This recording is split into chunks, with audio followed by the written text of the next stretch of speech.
Okay, I can see myself. All right. See you. Bye.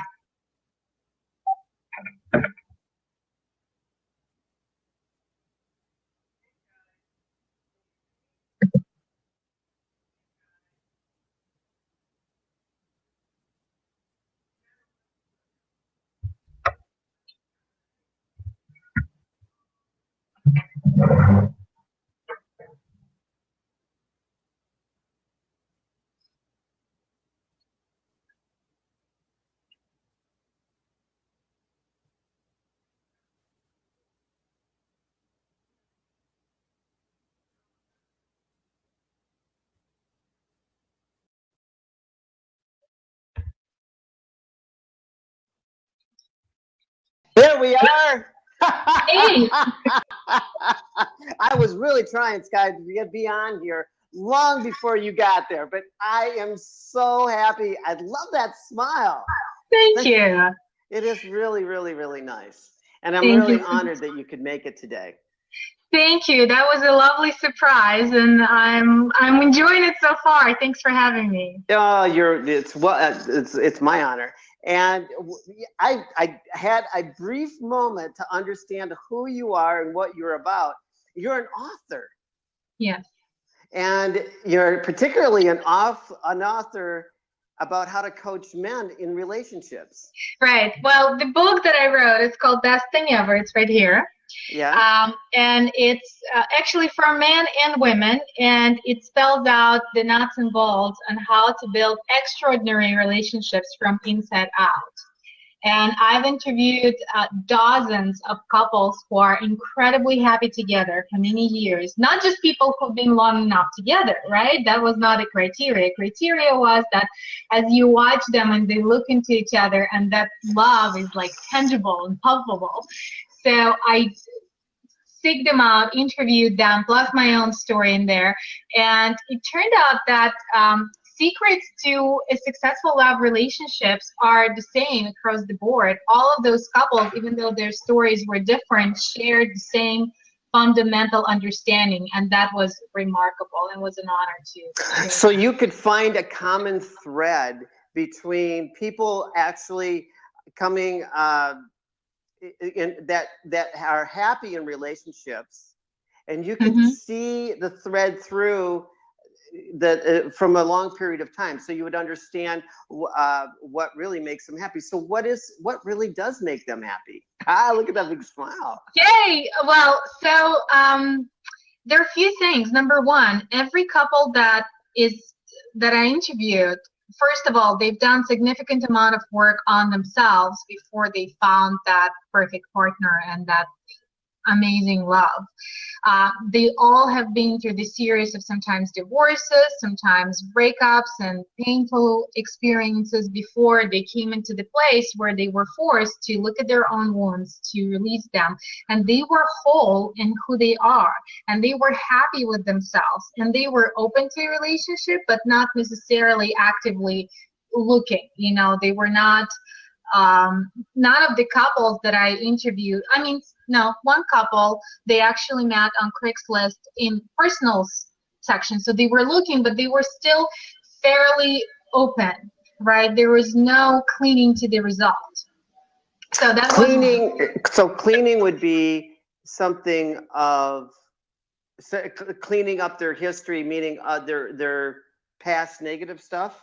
Yeah, like clearing all emotional trauma that, I mean, all is probably too much of it's a bit of an exaggeration, but as much as possible of what has been happening before, you know, those resentments, those things we need to forgive, those insecurities that were built up from childhood. And the good thing to look for those, if you see, or any of our viewers, if anybody sees patterns that repeat in our relationships, like one person after another keeps cheating on you, or you get attracted to people who are not available, or you know, you date for few months and then it breaks off. So whatever it may be, or I spoke with one wonderful man recently and he tells me, well, every woman I date is too career oriented. She's not into relationship. I'm like, I would not buy into that. That's just a common excuse that you keep hearing. So anything that keeps reoccurring over and over again is worth looking at. That means that something inside you keeps recreating that. So there's a pattern.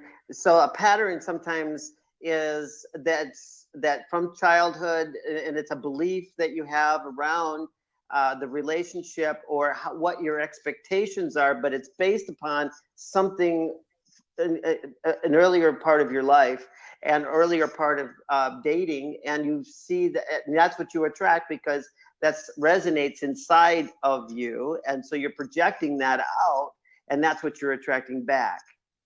Absolutely. So essentially, we attract who we are, and sometimes people will argue to that because it's a huge statement to make, right?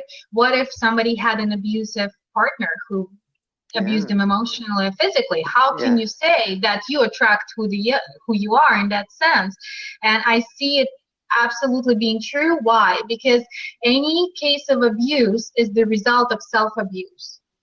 And unless the person was self-abuse, I don't want to interrupt you, but self-abuse is like thinking that you got something wrong with you. Is that correct? Yeah. Yeah.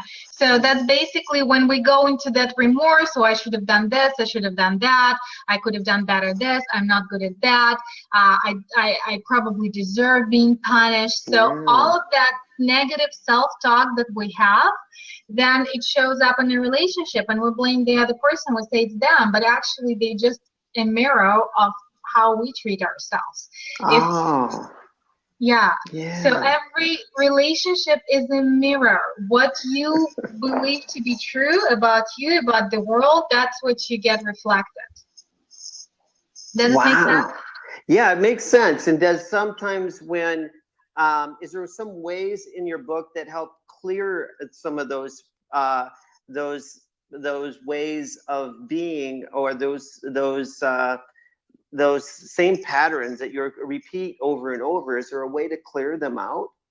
Absolutely, yes. Actually, this book is a manual. It's like very tangible and very practical. There is a bunch of exercises that I invite my readers to perform, and there's a couple of audio programs that are complementary to that, because you can totally do that work, and a lot of it could be done on your own, uncovering them and going through the process of releasing. Yes, sometimes with the help of a good coach it's faster, but a lot of it can be done. Yes. A lot of it can be done. So is it possible, when like an example, can I give you an example? What if we say we don't care? Like an example, how would you handle clearing that out of a person, because of what's one person that's reflecting that to another? So how would you say when a person says, "Oh, I don't care"? I don't care about what? Just give me a little bit of context. Oh, I don't care about I don't care about the situation. I don't care about the relationship. Or there's just a lot of profound questions all the time, and saying, well, I don't care. And what does I don't care mean? It's meaning something inside of them that they're not really caring about? Or your question in and of itself is very interesting. Okay. Let me explain why. Because you are asking the question from your position about the other person. How do we clear it in them? So And in order to clear it in them, they have to clear it. And in order for them to clear it, they have to care. So it has to be as if they have to care. They have to. You cannot clear anything in anybody else but you. And unless the person says, I used to not care, but now I do, there's nothing you can do. And it becomes a choice whether you want to be associated and want to be around those people or not. So your choice is which situation you put yourself into, right? And that's the biggest mistake that most people make, is that we go and try to fix another person. And people ask me, oh, you're a relationship expert. Do you work with couples? And I say, no, I strategically never, ever, ever work with couples. Even if I work with a couple, I work with each person individually within a couple. Why? Because people go to therapy and they start pointing fingers like, yeah, tell him. Or yeah, tell her. Right? And they expect the third person to fix their mate. Like, pardon, that's fucked up. Thank you, Sky. That's true. It really is. You got, what about her? Yeah. Yeah. Yeah. And the only place to look is the mirror. Any single time you don't like anything in your life, go to the mirror and have a talk with yourself. A loving one, ideally. Because if you say loving one, ideally, because if you're saying I love you, I mean I love you, and you're, you know, and I am gracious today and thankful for all the things that that happened today, the food that I ate, the relationship that I'm in. I'm happy for all of those. Those are reinforcing our inner self, Yeah. to connect in a better way. Is that accurate?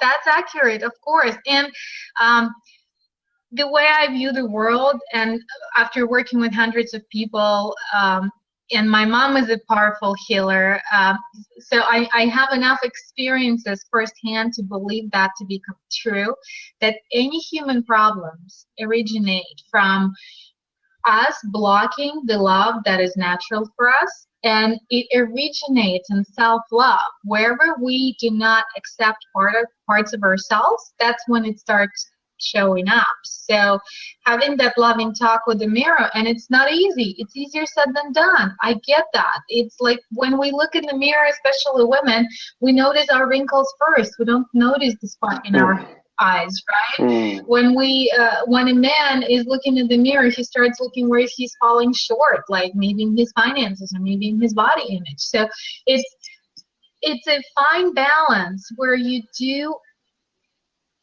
prompt yourself to grow and never stop in being contempt and just staying in status quo and in mediocrity, where you're pushing yourself further, and at the same time you do it in a loving way. Like we're good when we talk to our kids in that way. When they just learn to walk, we're not just beating up on them when they're falling, right? We say, oh, look at you, you're doing great, keep doing that, keep going, okay, one more step, come on over, right? But we don't do it to ourselves. When we are, let's say, starting a new workout. No, we don't. Yeah. We really don't. We're ruthless. We're fucking mean to ourselves. And then we want other people to be kind to us. So we're mean to ourselves, but we think that they need to love us and they need to praise us, and you need to love me unconditionally. I'm going to love myself conditionally, but you have to love me unconditionally. It's never going to happen.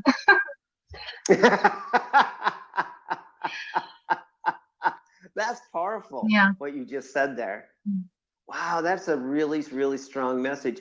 And and part of your book, you've also said you help men in relationships. So what is the biggest, most profound thing that you've found men in relationships and how they connect to women that would be really helpful for us to Thank you. share? I really love working with men. I'm passionate about that. And my career, work with men and women, and I do have a few female clients. But I feel that men have a couple of challenges. They're trained not to ask for help, and they grow up to believe that they gotta like just power through it, right? And they try to cope for so long until they're like completely in a dark space. And men that I get privileged to work with, they're high performers, high achievers. They have amazing hearts and really well-meaning men. And because they also, on the other hand, have been trained to be nice and to be considerate, and I find a lot of men, they're afraid of their own power. They know it innately, but then society associates all bad stuff to gender. Let's say if we speak words like violence, war, power, competition, cutthroat competition. Those things bring up subconsciously male images. You're not associating women with any of those things, right? Whoa. So guys are carrying that guilt for the whole world. Yeah. And they're afraid to be decisive with their woman. They're afraid to be directive. They're afraid to be in their power because they're afraid of hurting her. And they don't know where to find that right balance where they could be their magnificent self, completely empowered, and be at the same time loving, sensitive, and creating that safe environment for a woman. That's what they yearn for, and that's what women are yearning for too, because women are, especially those who became independent and successful, were bitching around saying, what's up? Why all these guys are pussies? Why I have more balls than they do, right? And like that. Really like that. Yeah, and it's not like they don't have the balls, they just were pushed by society and conditioning to squeeze their balls, put them in the pocket, and never show them, right?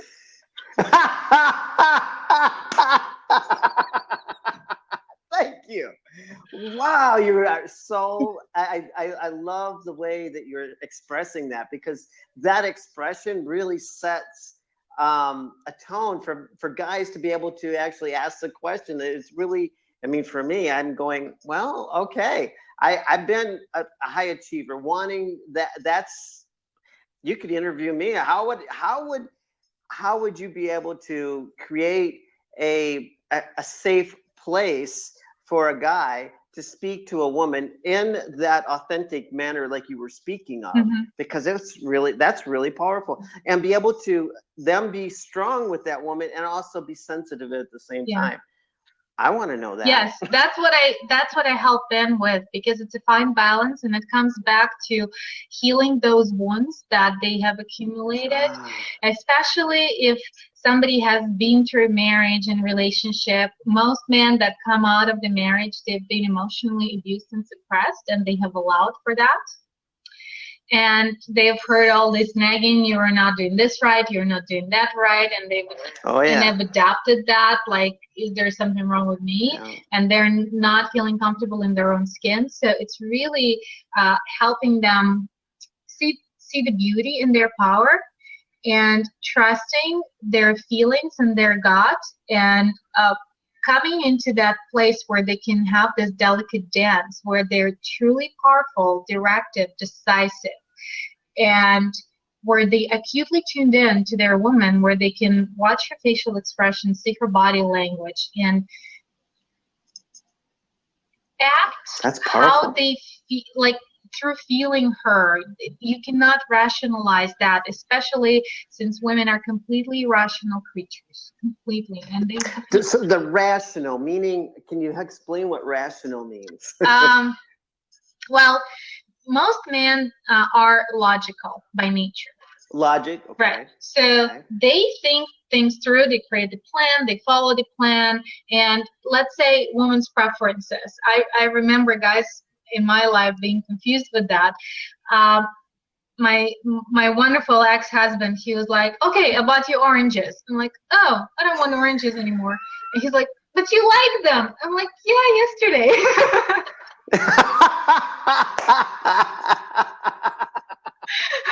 And today I don't. Yeah. So guys are like, they're taking the data, they're analyzing it, they're creating the plan, and they're moving into the execution. They're like from point A to point B. And a woman, she's like all over the place, and she has moods and emotions and this and that. So in order to really do the right thing for her in the moment, and I'm putting the right thing in quotes, like to feel her desires and to fulfill them, right? You cannot approach that from the logic. You have to feel her, and you have to allow for the fact that she's fickle and her preferences are changing at all times. So so do you just love that part of it? You just love them when they're going through that process? Yeah, you get amusement, just get entertainment out of that. Just watch her.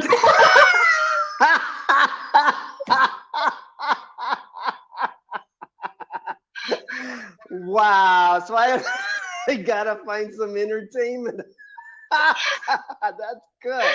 Yeah. That is really good, You, Scott. you, Oh my God. you Oh go my like, oh my God, babe, you're all over the place. All right, now what you God. want, you know? Well, I don't know if I want to say she's all over the place, but I just say, you know what? It's really okay. Hey, It's if if me. you are secure in saying that, and if you are saying that lovingly, it's okay to say that because she knows that. So just appreciate it. Just Just to appreciate her. yeah, Yeah. yeah, just That is powerful. because see, That is here's the powerful. beauty. Imagine feminine being like a body of water. It's vast, expansive, and completely out of control. And it could be flowing smoothly. It could smash you with a wave. And masculine Yes. being like a bank for the river that gives it a curve and directs the flow, right? So you have to be, in a sense, forgiving with your boundaries. When she wants to overflow, she's going to go all over your Mm. boundaries.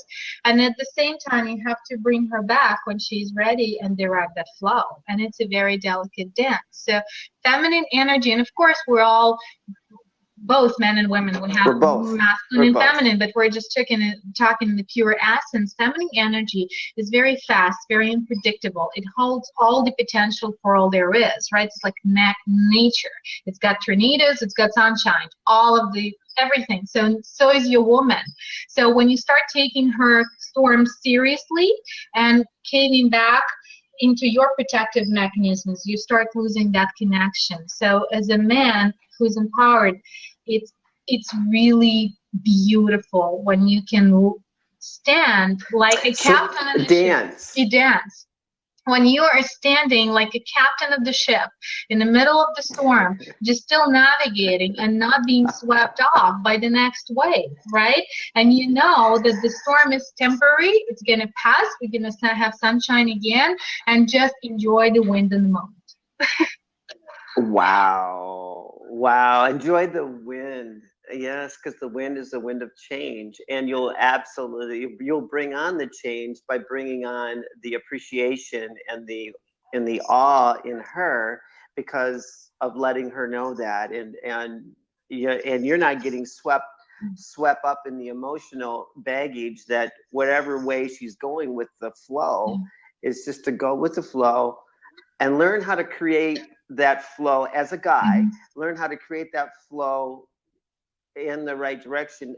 So maybe it's for the couple what the vision of they would want to create together. Oh. Maybe there's a vision they both, so we can bring us all back to one vision that we've wanted to create, that happiness, that love, that sensual feeling. The guy wants that as much as the woman. Absolutely. Absolutely. Yeah? I'm so glad you brought it up. I think it all starts with the vision. And most people who are single out there, if you have been starting with the list of the qualities you want in your partner, you're starting at the end. That's not the place to start. The way I teach it in my book and the way I teach it in my courses is you got to start with, do you want to guess what you could start with? You got to start with your beliefs. I'm not sure. You got to start with your why for a relationship. You got to start with the purpose. But the why is our purpose. Exactly. And our vision. Purpose. So, but then the vision is born out of that why. So think about this. Different people have different agenda for a relationship, and in different ages, it's different purpose. When you're 16, you're just exploring your sexuality and having fun. You don't even know what you like yet. It's like all exploration. When you're maybe in your 30s, you're ready to start a family. When you're in your 50s, you may be ready to start having fun again. Who knows? For each person, it's different. But it's important to get clear on what is it that you're after, and find a partner who is on the same page with you and they want the same thing. For example, if a woman wants to have children and for her it's important to start a family, and the guy is already has grown up kids and he's not willing to go in that round, there is a mismatch and it's going to play out sooner or later. Or right? If a woman is That makes looking for sense. financial security and she wants a man to take care of her, and I'm not saying this right or wrong, it's just okay, but it's good for her to get clarity on what really her agenda is, right? And be honest with herself. You know? So being honest with ourselves, like it's not just making a list, but it's like, I really want this to be happy. My kids are all growing up.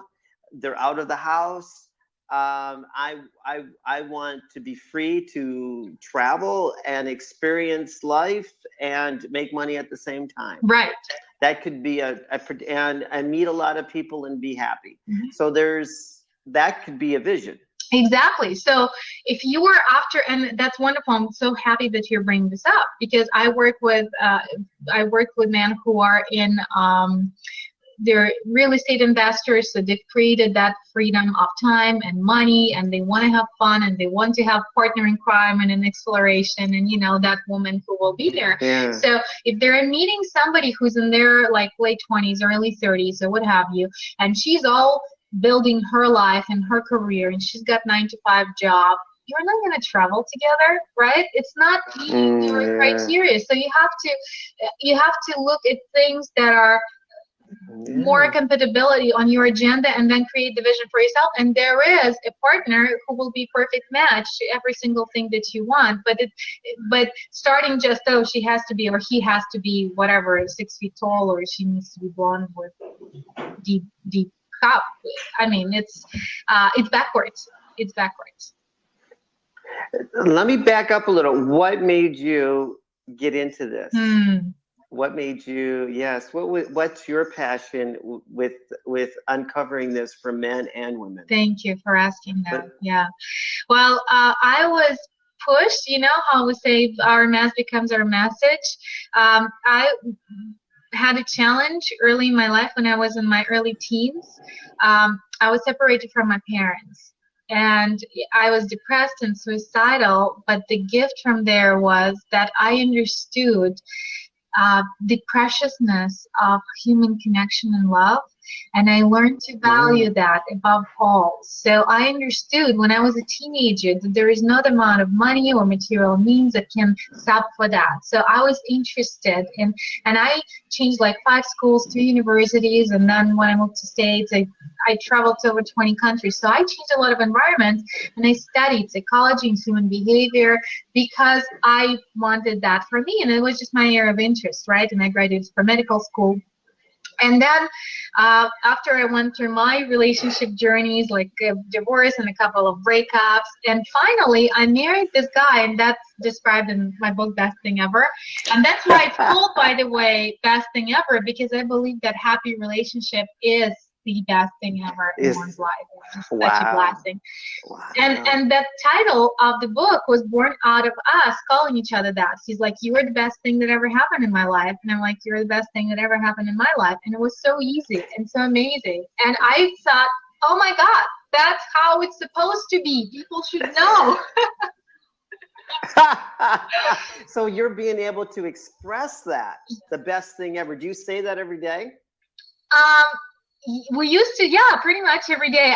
By the way, we parted ways, but it's like we still believe that was a phenomenal chapter in our lives, and it's not like anything went wrong. Sometimes it's just, it plays its course. Just what it is. It is what it is, yes. And that's when I went on a journey on interviewing these couples and all. So that's how my relationship work came about. And I was teaching equally men and women for a couple of years.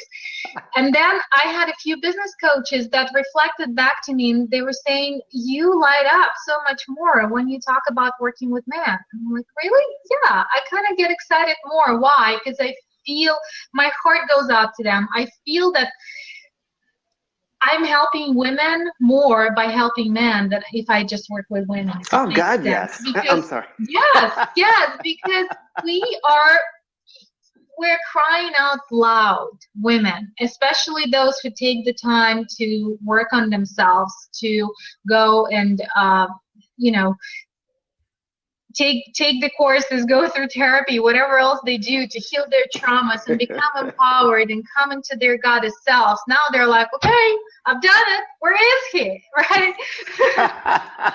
And there are guys who are wanting, but they don't know how to. And I can show them shortcuts and take them through that transformation pretty much faster than anybody else. And I'm honored to do that. What an honor. What a blessing. That feminine side shows up inside of you to heal that male, that male dominancy. Or it's not, it's like it's both masculine and feminine, but you have more of a connection with it. Yeah.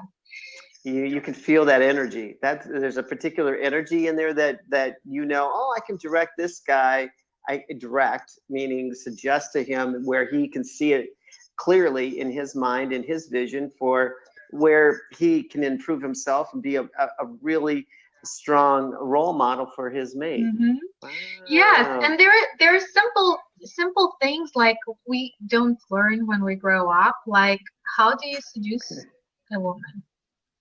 That would be fun. Yeah. How do you communicate? How do you flirt? How do you build that sexual tension, and where it's beautiful and interesting and exciting, where it's not just like, oh,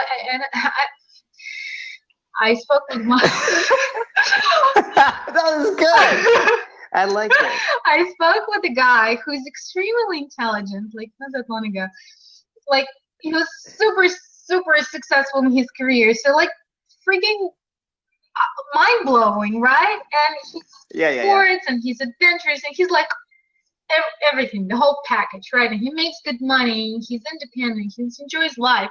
And he's telling me about his relationships. He's like, oh, I like that woman quite a while, and I was hesitant to approach her. After your webinar, I decided, I got the courage, and I just asked her out, and I told her I like her. And I'm like, that's it? You told her you like her? That's like, oh my gosh. I mean, it's not bad. It's better than nothing, but it's like, yeah. There's no feeling. Like you want a little bit of emotion behind it, a little like I appreciate you, or just notice something of that of the female. Like go. I'm gonna let you finish. I'm sorry. Yeah, that's fine. It's like if somebody tells me I like you, of course I appreciate it. I'm flattered. Do I get turned on? That's the point. No, I'm like, yeah, that's nice. Thank you. Get in line. So give me some flattering Get in line. statements. I've heard it again, a gazillion times again. Not to be arrogant, but seriously, in order to entice me, you gotta come from an original point and be yourself. And you don't have to be super creative, but just kind of being comfortable in your own skin and like lure me into that, make me intrigued, make me interested, because that's the trouble, because guys are very direct by nature, and it's beautiful. So they're like, okay, I like you. Do you like me? Let's do it. It's good. Let's date. No.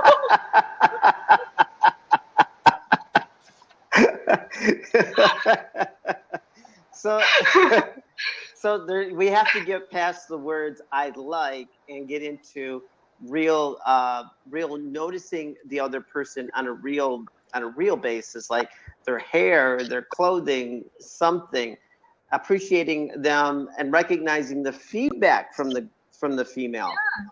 Yeah. So it's beautiful dance of, and I really do not promote any manipulation, but seduction is a healthy manipulation. It's like you manipulate your kids to eat veggies sometimes and do your homework. You have to get creative there, right? If you just read them a lecture on why veggies are good for you, they will fall asleep on you and will still ask for candy when they wake up. So you have to be just as creative there. And in communicating with women, that's where confidence comes. Because most men are, I find, they're a little hesitant to make a very direct sexual compliment. Just saying, oh God, your eyes are sexy. Very unusual, right? Like eyes, sexy, interesting. But that gets you like, really? Okay. And for a woman, versus just like, oh, you have nice hair, blah. It's like you have to build that delicate sexual escalation where you're bold and then respectful, and you pull back and let her come into you. So for a man, it's creating a space where she is willing to step in, where he's in his presence, not going after her, but he's consistently inviting her. It becomes a communication of, if you just come. So if that, no, I love this, because now if you ask, like, do you have, how do you find that out within her? So say some men are really afraid to even ask, is it asking a question that allows us to open her up? You got kind of open-ended questions, or more specific in the beginning? Is that hard to come ask? Like for me, if you were going to ask, like I'm a little shy, but yes, when I got a little bit of what you said about creating that space for her to be her. Okay, so how do I create that space? By asking questions to allow me to create that space, for there be like a neutral zone in there that wow, he's really into, he really does appreciate. I really like for instance, I really like your hair. It's really nice. It really, I mean, it shows up on camera really nice. Yeah, it does. And that's nice. But if I said it looks lovely and beautiful, is that more impactful? No, what would be more impactful if you said, oh my God, your hair shines. I wonder if it's smooth, if it's silky when you touch it. Wow, you are really, that is, wow. So it's silky when you touch. It's very unintrusive, where you are not reaching out and touching me, right? Even if we were sitting across the table, you're not reaching out and touching me, but you're saying, I wonder if it's silky when you touch it. You're making me picture that, and you're making me wanting that, right? Or not. Or if you can read my facial expression, if I go like resistant to the idea, then you know I'm not willing. Oh, so there's body language. If the body language, and it's not even what they say. It's if they move a little closer, if there's a little nod in the head. You're looking for other clues to say, actually invite you to get closer to her. Exactly. Wow. So you make your statements with your words, and you speak directly your agenda without hesitation, because you own yourself, and you know that her coming into your space is a gift for her, because your intention is pure. Your intention is to enrich her life. Your intention is to give her pleasure. Your intention is to treat her like a queen. So you're fully confident in inviting her into that space. Now it's up to her whether she's going to come or not. So when you come with that directness and you give her that, so 2 ways that she could behave, she could, get like a little shy. That's a good one, yeah. But that's a yes. Wow. She could go, and you know that she's a little, like, if she's a little shy, she's a little insecure. So you would have to create extra space and safe environment to make it easy for her to step into, right? If she's confident like me, she would probably say, maybe I'll let you touch it one day, right? Or I might say, I might let you find out. Right? So I'll flirt back with you. And that means that I'm giving you also a green light. Okay, if you're strong enough, maybe, right? If you've got enough balls to get me, then maybe I'll give you that opportunity. Or she might be like, tensed all of a sudden. And then you know that she's not ready, maybe she has, and it's not like it's something that wrong, like, very important thing here, guys, don't take it that you've said something wrong or there's something wrong with you. Not at all. She could have gone through sexual abuse. She could have, who knows what, right? Anything. Somebody could have been dragging her around by her hair. Yeah. There were a lot of things.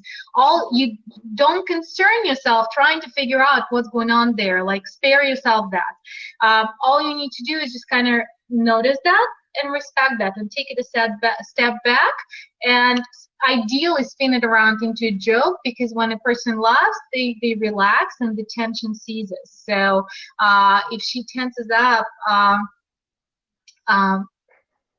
I'm trying to think on the fly with a good joke to turn it around. Nothing comes to mind. But anyway, so. Well, there's someone that just put something in the blab tonight, and it says open. His name. What was it? It said something here about my ex-hubby is a bummer, loser, gambler, addict. So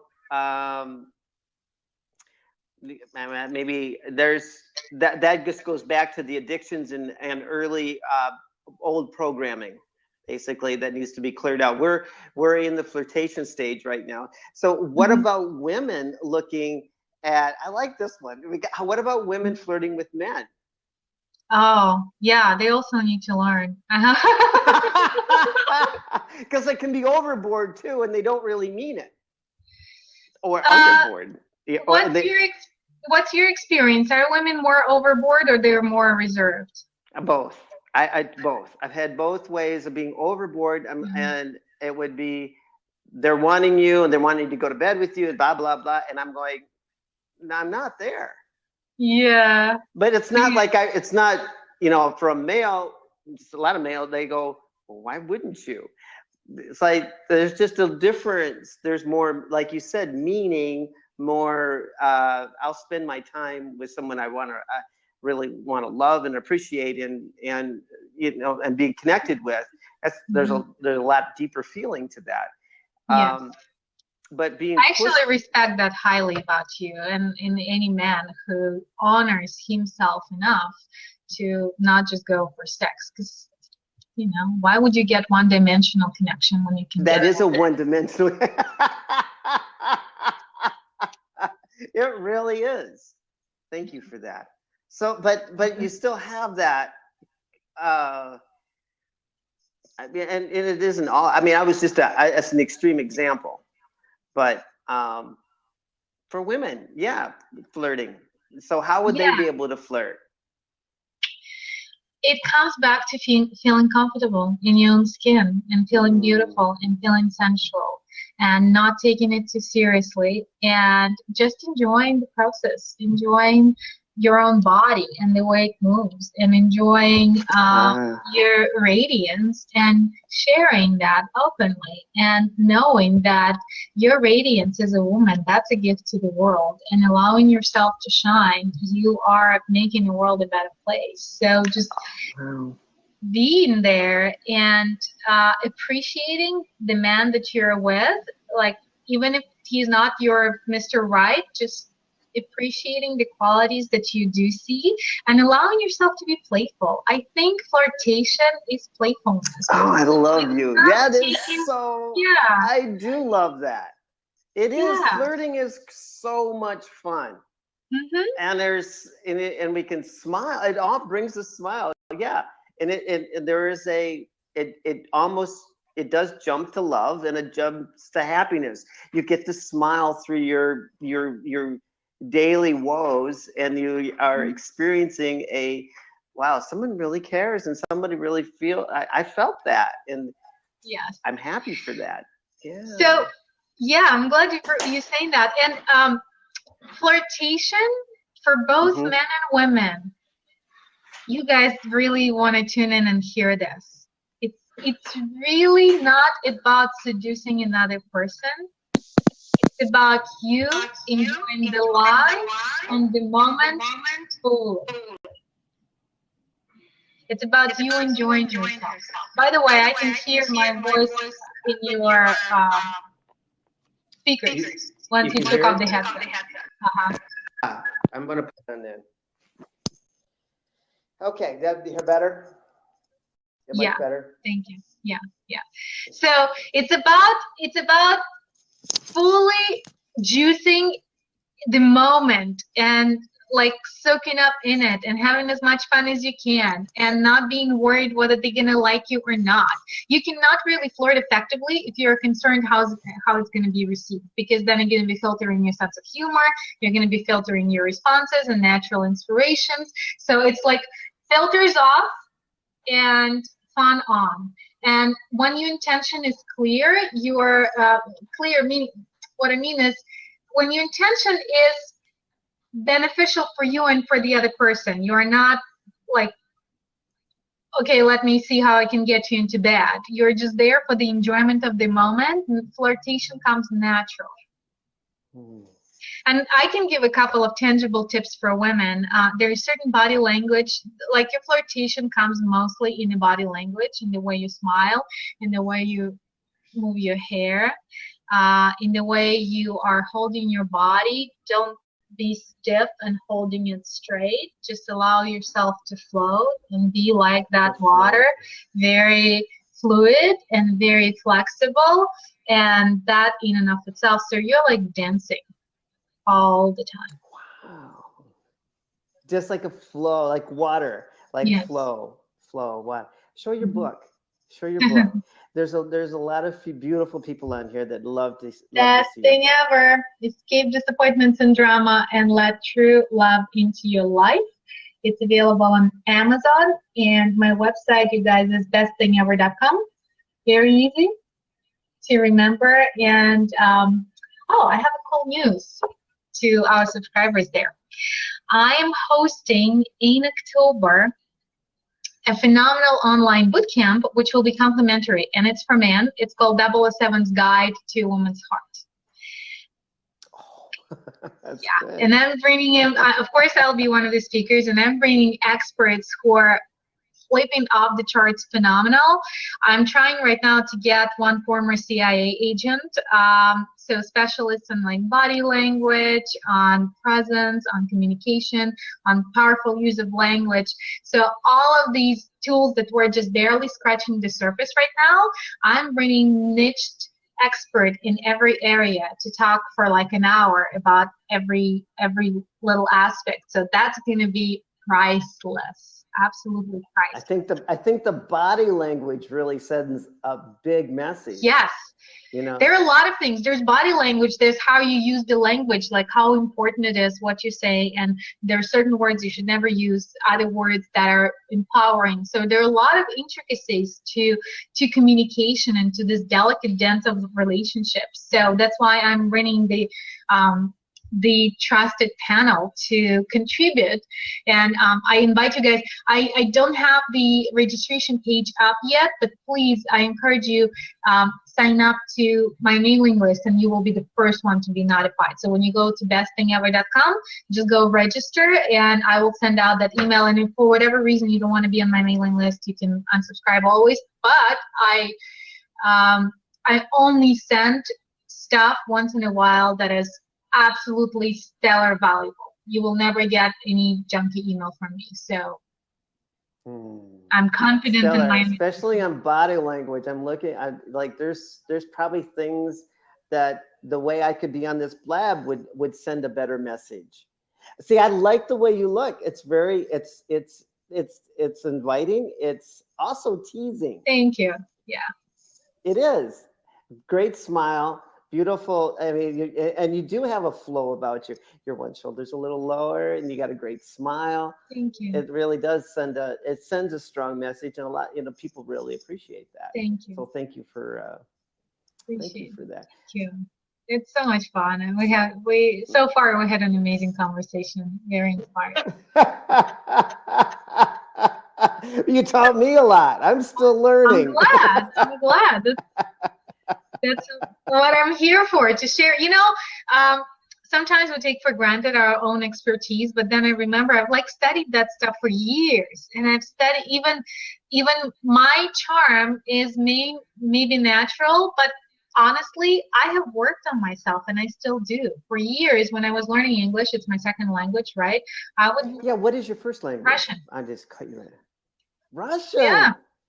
So I would congratulations. listen to the phone messages that I was leaving, and I was before I would leave them, and I would re-record them sometimes because I would hear where my accent shows up strongly, where my voice pitch goes too much up, that it's disturbing. So I've learned to use my language and my voice in a way that it's effective, and I can use it as a tool when I'm teaching classes, when I'm in a teleconference. I know when to bring it up, when to lower it down, and it's an art form. And people do not take time to leverage the assets that they have, like their voice, like their body language, like their look, or any of that. Knowledge alone can only go that far, intellectual knowledge. Right. So there's other senses that really bring on, it's more powerful than actually what you know. Exactly. Exactly. So it's so, yeah. And Wow. in a relationship, I'm sorry, in a relationship, oh, please. It's a lot of guys and women who are very intellectual, and they have invested a lot of time into bettering themselves in the academic area or in self-education, and they pride themselves in diplomas and certificates. All of that is fabulous. I highly respect that. In a relationship, it's quite useless.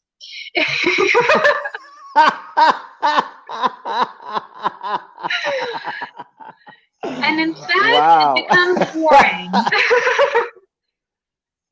You know, a lot of women wouldn't agree with you on that one because they think education on all those credentials is what I want. It's great. On a mental fabulous. level. Yeah, that looks fabulous on your resume. It looks fabulous. But if you don't know how to use your voice and you are squeaky like an old wheel on the phone, your PhD is not going to help you. Oh, that's funny. That's true, though. Yeah. And if a guy, you are super smart and super successful, but you talk like a machine gun, we cannot even find spaces between the words.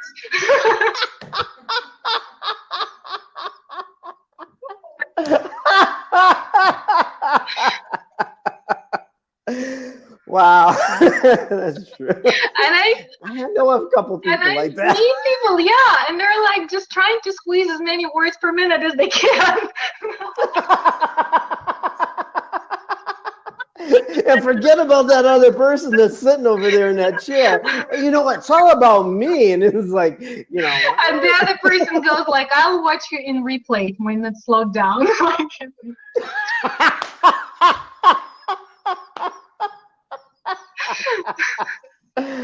That's good. That's really good. Yeah, so there's like what they call people skills or communication skills, and I like seduction skills.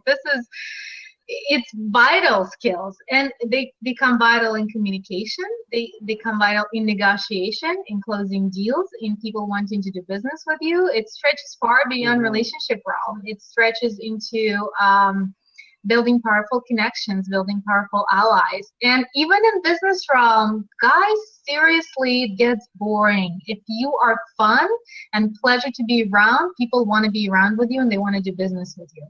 Very much for who you are, not so much for, you know, what company you represent.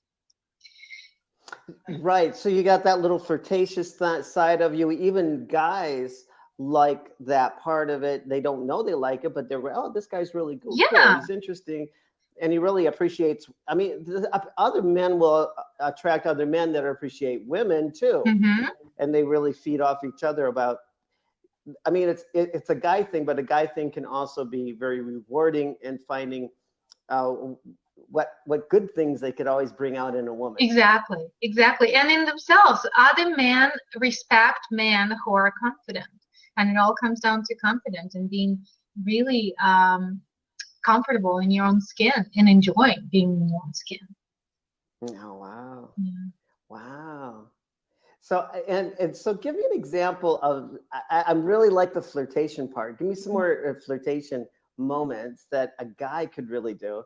We're actually going to have someone get on with us. Hello. Hey, hello. What's up?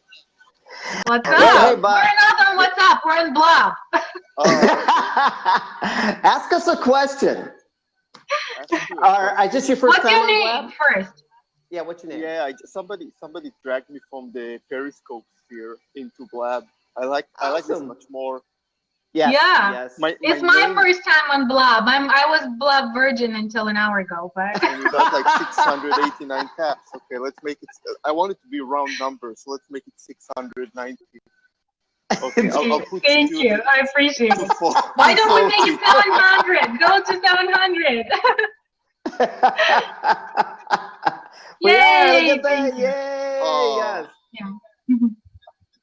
that's like the Seinfeld commercial. Last squeeze, last over squeeze. You don't get the cents right. Okay, 730. That's Where are you from?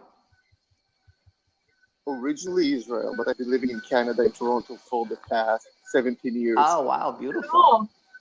Where are you guys from? I live in California, but I'm originally from Ukraine or Russia. God knows, I'm from Crimea, so it's been Yeah. changing countries. You probably don't like Putin. Putin. Do I have to answer that? I respect him. No, I respect him. you respect him. I respect him. Yes. Okay. I Let's respect not any get part. into- Yeah, I neither like him or dislike him, but I respect him. I don't know what he's about. Some people say he's a bad guy, and some people respect him. But I would. I have a lot of. I would say Well, respect. you know, respect and liking are different things. Yeah. Liking is like you approve of their ways, you enjoy them. Respect is when you acknowledge that, you know, a person has a stance and they are, and you, yeah, I don't know the better way to use. To me, respect is an acknowledgement of somebody's power. yeah, I respect confident. his attitude that says, "I'm a badass." I don't give Oh yeah, crap he's a who badass. you are. Yeah. Yeah. He's Yeah. a badass for sure.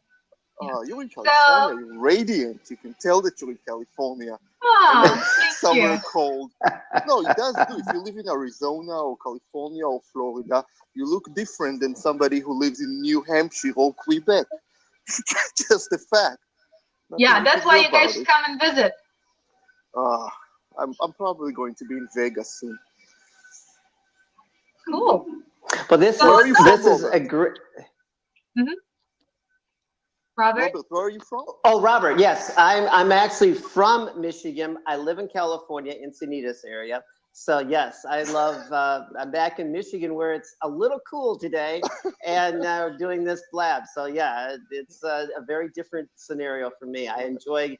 Yeah, the California. It's got the sunshine. It doesn't vary. The temperature doesn't vary much there. Maybe 20 degrees Yeah, a lot I'm of probably times. going to but- retire, and I'm probably for tax reasons. I'm not going to become a U.S. citizen or even try to get a green card, but I'll probably spend a lot of time somewhere in the southern U.S. I'm not staying here with the snow. It's just, it's good. Canada is good. There are many aspects to Canada that are probably superior to the U.S., but overall, the weather, I think the last 2 years is really bringing my spirits down. It's becoming really an issue. Well, you came from the Ukraine. You know what it is, living in the snow and all of that.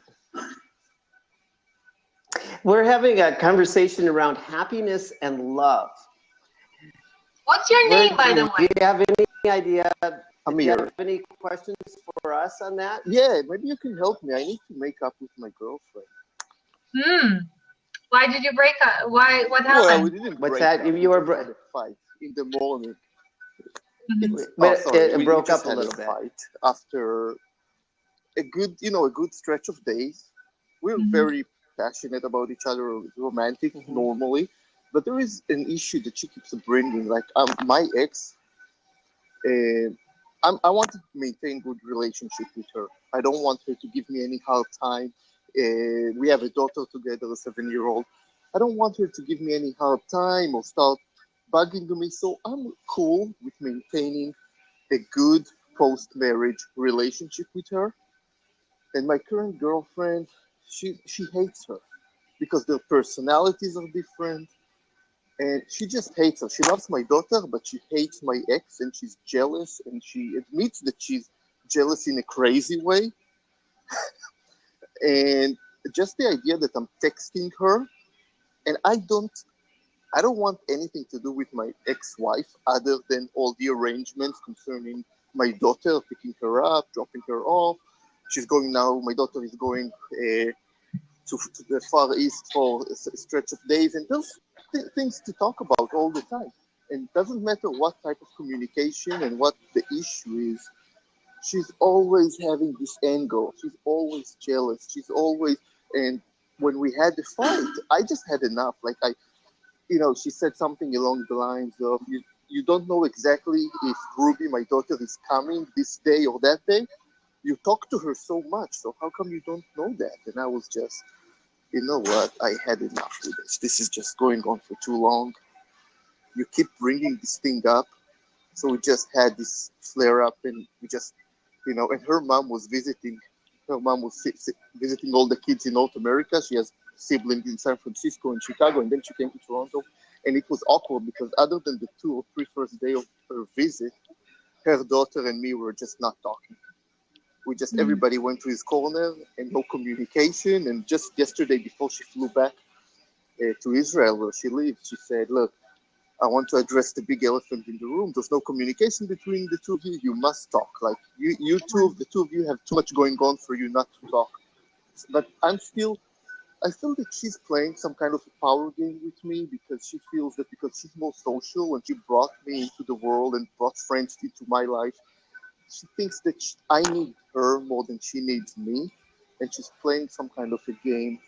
And this is why I love her, but I'm reluctant to make the first step. And I know it's going to end at some point. I'm not going to break up with her over this, because it just doesn't make any sense. We're business partners. We make good money together. We have good life together. We live together.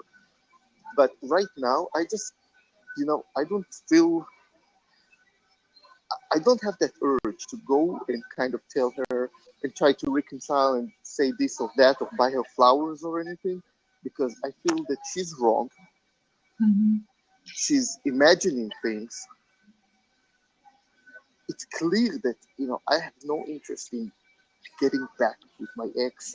I don't like my ex as much as I like my girlfriend in terms of their personality and everything. And there is no reason for her to not be trusting or think that I know that it's a lot of it is in her head. It's just annoying. Thank you so much for your, first of all, very open sharing. I highly admire that. Thank you. Are you ready for radical feedback? Sure. Okay. Before I give you feedback, I have one question for you. What is your take on, is she a better deal for you than you are for her? Meaning you need her more than she needs you. You know what? It depends on which part of life you're looking at. In some ways, she's good for me. In some ways, I'm good for her. It's a very straightforward question, and I invite you to be very honest with yourself. Do you believe that that you need her more than she needs you, or you do not believe that? Or is there a fear a little bit of that, or no? Like, what's going on inside of you? Well, it's not because of things that, look, if I go back and I'm single now, I would find somebody, but she's great. She's a great woman. So that's the tricky part, that I don't want to lose her. That is the problem, dude. That is the problem. That is the problem. Not her jealousy. That. The fear within you that you will not find somebody as good as her. And by no means I'm encouraging you to leave her and go look for someone else. That's not the conversation. But the conversation is your own insecurity that she's feeling. She knows it. It gives her an upper hand. It's her. And in this kind of dynamic, she's going to start losing respect more and more. And this lopsidedness is going to be crooked down her way even more. And I hate to break the news for you. If you continue on that path, she's going to break up with you sooner or later, because then she's not going to respect you as a man. So as a woman, especially if she's successful in her own life, she needs to feel that you are stronger than her, so she can relax and be in her feminine. And that would take for you to own yourself and to value yourself, and just saying, you know what, just like you've been saying, but you're not you're kind of moving into that direction already, which I highly respect and appreciate about you, but you're not there all the way, where you're saying, hey, look, I love you, you're awesome, but I'm flipping awesome too. And if you think that you can find somebody better than me, go ahead. So you have to, and I'm not saying that you have to communicate in those straight words, but that needs to be your stance, where you value you no less than you value her. And from that point, you can say, this thing with jealousy is not conducive for our relationship. My invitation for you is to drop it once and for all. My child is my child. I'm going to communicate with my child's mother no matter what for the rest of my life, likely, or for many years to come. And you either make peace with that or not. So that's who I am. Take it or leave it, kind of that. Not without the need to jump through hoops at all. I think either partner putting the other one on the pedestal is creating that inequality where the other starts losing respect. Does that make sense? Yeah. So stop seeing her as a better deal. Start seeing, and my invitation is, appreciate you more. Because clearly she, this awesome woman, picked you. That means that you have great qualities why she picked you. She did not pick you out of pity. She's not sleeping with you because she, wants to make you feel better. She clearly appreciates you and likes you and wants you, so own that about yourself. Yeah, I think it's I like probably that. not. Yeah, Huh? it's probably, we don't have a major I like problem. that. We're probably going to make up, but it's just Hey, that particular you issue don't want to bothers me. have a major problem. And I'm glad that we're talking about this now, so you will not have a major problem. And you have like 90% of the right attitude. Just nudge it up at 10%. Okay, thank you so much. You're awesome. Thank you so much. It took courage you to come on. Oh, absolutely. Yes. And express it. Now I'm going to finish this workout motivated. Thanks, guys. I appreciate thank you. you so much, and good luck making up Thank with you. her. And just in making up, if I could offer the last piece of feedback here, you can feel when you're inspired, when you really want to talk to her and say, hey, I want to clear the air between us, just because we're in this together, and it's not healthy to continue that zone. Yeah. And let's find the solution. And you are not assuming your fault at all. You're just saying, let's find the solution. And if we can't, then it might be better that we release each other and not hold this negativity between us. So let's decide what we want to be. Are we going to be partners and find solutions together, or are we going to stand in opposition and create negativity? That's not what I want in my life. It's a problem. We're also business partners. So take it or leave it. What the hell do we know? We're also business partners, and we're making a good chunk of change. So it's a big problem. It's a big problem. It plays a role because she knows that something drastic has to happen. Even if we don't speak to each other for a month, something drastic has to happen to break this package. And that works both ways for her and for me. Like, you're not, you're already living in a beautiful house in a quiet, beautiful suburb of Toronto. You're making a shitload of money. What are you going to do? You're just going to break up over something that is workable? Like, it doesn't make any sense. And she knows. So be a leader, step up and say, hey, in my relationship, this kind of tension is unacceptable. So let's sort it out. Kind of like that. Yeah. Sounds good. Okay, nice guys. Talking to you too. It's been an honor. Yes, indeed. Thank you. Oh, Yeah. so much fun. Yes. Yeah, it was. And you really got it. You really connected with him and you really listened. That was really, really powerful. So that was Sky. That was nice. And it was great feedback too. It was right. You could really see the value in where he took it to heart. He actually sat back in his chair and was, pedaling, even like, oh yeah. So the information sunk in. Very powerful. Yeah, I want to know what happened next. How it all plays out. But yeah. Well, we can invite him back. I mean, he jumped on here. We'll connect with him and we'll invite him back and we'll we'll schedule another one just to bring him on and see what happened in the time frame. Sounds like he's got quite a lucrative business. He and his friend. See, I want to talk about this for a little bit because he's a masculine man, and by the way, I so appreciate him being open and sharing and playing. It's a vulnerable space, and it takes balls to be vulnerable in a public setting like that. So I hugely respect that and appreciate it and honor that. So, and he's a masculine man who is powerful, and he knows that, you know, what he brings to the table. But there is like that little thing that comes in, like, what if? And now she's throwing a fist, right? So it's challenging, and that's what I train guys, like, own your balls all the way. And it's hard to do unless you believe you're a good catch, right?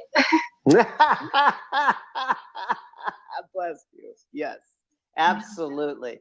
So thank you, Sky. And can you just hold your book up again? And, and give them some information how they can get a hold of you. Do you like to be text? Do you like Messenger? They can find you on Facebook. Can they find you here? Thank you. Well, I will probably be back here. I really enjoyed it. I think it's super fun, and it is more fun than Periscope. I'm converted now. Well, you're amazing because you're not afraid to say something and be authentic. That authenticity really resonates. Just from me viewing you and listening to you, it's like that's really coming from your heart, and it's really that's information heartfelt. So thank you. Thank you. Well, so for those of you who have resonated as well, the book is called Best Thing Ever: Escape Disappointments and Drama and Let True Love into Your Life. It can be found very easily on Amazon, and I encourage you to get it. It's an amazing book. If I say so myself, it won gold medal last year in Living Now Book Awards, and it's a #1 bestseller. So it's a damn good. I actually was reading it recently because I needed to rework it for audio, the manuscript, and I was like, that's a damn good book. So highly recommend it. Really good. Really good. So, and in terms of connecting with me, my website is Best Thing Ever. Again, I'm putting together this awesome online boot camp, 007's Guide to Your Woman's Heart, and it's designed for men, but I encourage women to come as well because you're going to learn a ton. Go to my website, bestthingever.com, and get on my list, and you will be the first one to get the invitation as soon as I open the doors to that. It will be happening in October, so get on my list now. And my Facebook is Facebook at, I think it's Blossom Sky, or just doing the search Sky Blossoms, you will find me. I have public page, public figure, and a regular personal page. Connect with me. And if you have, I normally don't do this, just I'm a little hesitant to do this. Okay. If you really, really resonated, you can email me, and I can talk to you directly and answer your questions, and we can even schedule a complimentary phone call. And you can email me at sky@bestthingever.com. You know, I was hesitant to do that, but then I remembered a few speakers that I've heard throughout the years were sharing their cell phone from stage, and I would be like, how in the world are they doing that? Aren't people like gonna call them in thousands? And they say that I've been sharing my cell phone from stage for the last 10 years, and maybe one person called, so people don't take up that opportunity. So, and I think for those who have the courage to take advantage of their opportunity and take the next step and take action, I will honor that. So if you want to connect with me, sky@bestthingever.com, and I will speak with you.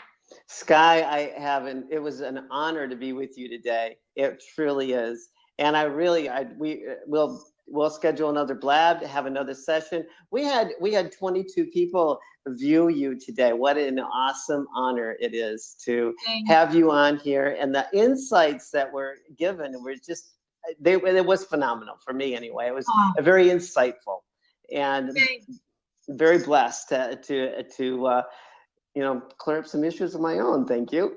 Good. Thank you, Robert. It was so much fun. I personally had a blast. I really appreciate your questions, because if it was not for your questions and creating the space, we would have not, my answers would not be possible. So thank you for that. And thank you guys who have played with us live, who participated, for all the applause that we got. I still like Periscope's hearts a little better, but these are hands. We'll give you a lesson. yeah. Well, Sky, it's such a blessing. Miss you. I hope we got to meet someday in person. So we're not that far away. Yes, Blessings, we're neighbors.